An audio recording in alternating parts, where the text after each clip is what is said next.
So I just got back from a hike, which turned into like a quasi puja ceremony. So, this morning I woke up at about 4 a.m. And could not get back to sleep. And I laid there for about an hour or so. And then finally decided, fuck it, I'll just get up. My alarm was set for 6:30 anyway. And I got a lot of shit to do. So, but I was feeling this really strong call to be out in the woods. And so there's this hike near where I live right now called Gold Miners Trail, something like that. Anyway, I frequent it probably weekly. And it kind of intersects a river. Like as you go up this hill, it's really cool. It's a mud pit in the beginning. It's definitely not for everybody, but it's very beautiful. And I find it really therapeutic to be there. So I dragged my ass out of bed, did my little sadhana, right? My morning practice, my yoga, my meditation. And then because it was so early in the morning, I was able to go downstairs and have breakfast in peace and quiet before my annoying roommate got up, and then get ready and went for a hike. Okay. So what I decided to do for this hike was to let it be a ceremony of release. I turned 35 in a few days, and then 2 days after that, I'm moving to Portland, Oregon, to a new state. So lots of change, and it feels and felt and feels important to let some shit go, to really lighten up so that I can show up to whatever this next chapter is in my life. Anyway, so I'm dubbing this year the year that I break up with my ex-husband and my guru. Because both of them, I've come to different conclusions that I don't need them anymore and am letting them go. Some of it has been easier than others. So what I decided to do today was to take a picture of my ex-husband and some rocks and trinkets from my teacher trainings in India that I had held on to, and release them into the forest, into the river today.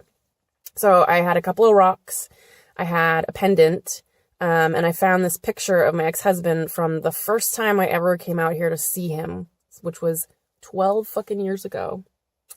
Yeah, a long time. Anyway, so I took all these things, I got into the car, I had the plan of like releasing the rocks and the pendant, and there was a mala too, into the forest and into the river, and then I was going to burn the picture as a symbol of letting go.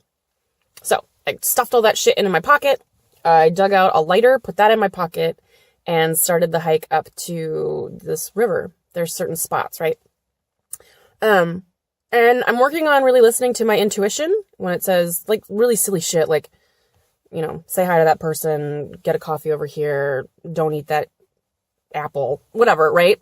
So I was trying to be really open to, like, when my intuition said, okay, this is where you're going to let this rock go. Okay, this is where you're going to release the pendant. This is where you're going to blah, blah, blah. But I had a plan in my head that when I got to the end of the trail, I would break the mala apart, throw the sandalwood beads into the river and let it go. And then I would burn the picture of my ex-husband. So as I'm doing this hike, I get to this one spot in the river and I immediately know, okay, this is where this one rock is going. And so I just, said a little prayer and put it in the river and then let it go. And then I walked a little bit farther and there was just this random spot in the woods and I felt this drive to like, throw that fucking pendant in the forest right here. This is where you're going to do it. And the pendant was hard because it was expensive and it had like a gemstone on it. It's cool, but I had to let it go. So I wrestled with that a little bit, but I was like, fine. So I dug the pendant out of my pocket and I hucked it into the forest and then I walked on. And then, the next rock, I walked by this one part in the hike where you have to kind of like go down this little ravine to get to the river. And I'm like, I don't want to, I'm feeling lazy. I kept walking and it was like, fuck you, go back and do it. So I went back to that one spot, threw the rock into the river and let it go. And as I'm doing this hike, I'm feeling lighter and lighter and better, but I'm kind of dreading the burning of the picture because there's still a lot of pain with that. I mean, I've known that guy for 20 years. We were together for 12. So big part of my life. Anyway, so I get to the end of this hike, and I dig in my pocket and I'm like, fuck, where's my lighter? I know I put it in my pocket. I very distinctly remember grabbing it out of my purse and putting it in my pocket. This totally ruins my whole fucking puja. I can't do it without it.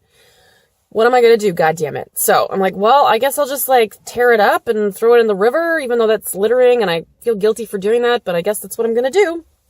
Anyway, so I get to one part of the river, and this is where I slowly and methodically ripped the beads off of this sandalwood mala that I had and threw it into the river one by one as I chanted the Guru mantra. Guru Brahma, Guru Vishnu, Guru Devo Maheswaraha, Guru Satchat Param Brahma, Tatsmai Shri Guruve Namaha. A nice little chant to remind myself that I am the Guru. I am the Guru. My life is the Guru. Nature is my Guru. The checkout dude at the grocery store is my guru. I don't need some specific person. Life is my guru. And so as I'm chanting this mantra and I'm releasing the beads into the river, it starts to fucking snow. Like, I kid you not. Like, I was like, wait, what is this flaky shit? Is this coming off the mala? I was super confused. And I'm like, oh, it's snowing. And I'm not fucking kidding you. It snowed just as long as I was doing that little ritual. And then it fucking stopped. I shit you not. I was like, whoa, that's crazy. Okay. So that one felt pretty good. And I saved, let's see if I can show this, part of the string from the mala. So sometimes in pujas, they'll give you like a string to go on your wrist, right? So this is the string from the mala, and I'm keeping it on my wrist just as a symbol that I am the guru. And a reminder of that ceremony that I did. So we'll see how long it stays on there. I don't know. Anyway, so then I walk up a little bit farther until my intuition says, this is where you're going to do the part with the picture of your ex-husband. And so I crawl down into this little ravine area where I'm sitting on a rock, and there's the river, and there's a part of it that's like a little pool, right? So there's like a little rapids, and then there's a little spot where there's kind of a pool, and then there's a little rapids. And I'm like, okay. So I'm just going to slowly rip this picture apart and piece by piece put it in the river. And other than that, I have no plan. I'm just going to do it and let him go. Let him go, because it's time. And so piece by piece, I start to rip this pieces of the picture apart. And it hurts a lot. My fucking heart is breaking. And I'm crying. And I'm not planning it, but I just start praying for him. Like, not like, sweet Jesus, please deliver him from his sins, but like, I wish you peace. I wish you freedom from pain. I wish you freedom. I wish you love. I wish you connection. I wish you good partnership. I wish you happiness and fun. And slowly, as I'm doing this and I'm crying and I'm ripping all the little pieces off of the picture, it becomes, I love you and I let you go. I love you and I let you go. And the and in that is super important, because you can love someone deeply with every fiber of your being and let them go, and honor that the partnership is over, that you're maybe even a little toxic for each other, that you're not meeting each other's needs, you're not holding each other up, and that you need to go your separate ways. But I still love the shit out of that guy, and I always will. So the rest of my little puja was, I love you and I let you go. I love you and I let you go. And I ripped all the pieces until I got to his little face. And I held onto it and let myself kind of wallow and cling just for a little bit. Like, I love you and I let you go. And let myself just be sad and cry and be scared and feel naked and vulnerable and shitty. And then a very distinct voice said, it's time. And so I said, I love you and I let you go. And I put his little face into the river. And of course, it gets stuck in that little pool area. And it's just like swirling around. And the face is up. I shit you not. And he's just like swirling around in that little pool. Kind of dips down and then around. And then gets stuck on a rock for a second. And the whole time I'm just chanting, I love you and I let you go. I love you and I let you go. And then finally, just got pulled under the current and flew away, or floated away. And it was really heavy, and I felt like shit. I just kind of looked around. It's fucking beautiful in this spot, like mossy trees, like Wonderland. It's ridiculous. It's the perfect setting. And I'm like, okay, I need to shift the energy because we're lighter now. And the chant that came to me was Shri Krishna. in the tune of one of the first kirtan songs I ever learned from my teacher Karuna in Hawaii, who actually gifted me my harmonium. Shri Krishna Govinda Hare Murare Einat Narayana Vasudeva. So I just start singing that, and slowly my spirit started to lift, and I felt lighter. There's still that little twinkle of sadness, right? But there was movement again. I wasn't heavy. And so I got up, because at this point I'm cold, because it had been snowing, so it's kind of cold here still. And I'm like, I need to move. And the hike is probably a couple miles, so I get to move on the way back to the car. And I just kind of shake it out. And like a crazy person, I howl into the forest like 2 or 3 times just to kind of get it out. Just get it the fuck out, right? And then I pranced my way back towards the car. And I'm walking and I'm looking around, and and I'm at the spot where I threw the pendant into the forest, that random spot, and I just happened to look down. My fucking lighter is on the ground. And so I just start laughing like a crazy person. I'm like, okay, I get it. Like, I needed to do it the way that it was done. It needed to be slow. It needed to be less violent than fire. It needed to be water. It needed to be sweet. It was exactly what it needed to be. And the timing of everything is fucking ridiculous, right? Like, if I hadn't randomly woken up at 4 a.m.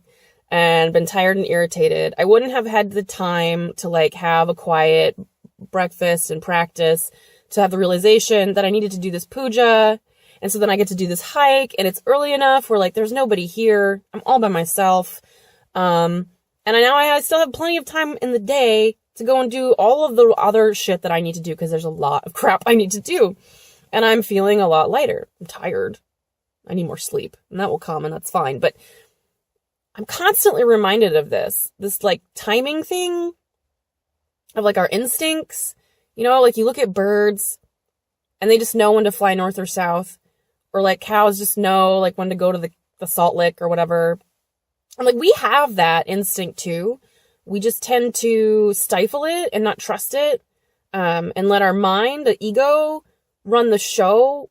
When I'm starting to realize that your ego and your mind is a tool to be used by this intuition. And when there's a partnership between the two of them, dude, you're kind of unstoppable. Because you learn to just kind of get the fuck out of the way and let things fall into place the way that they have the most ease, right? Like, there's nothing wrong or bad when the ego does hijack a situation and, you know, you get into a tailspin tizzy. It's just going to be a little bit of suffering for you, a little bit of discomfort.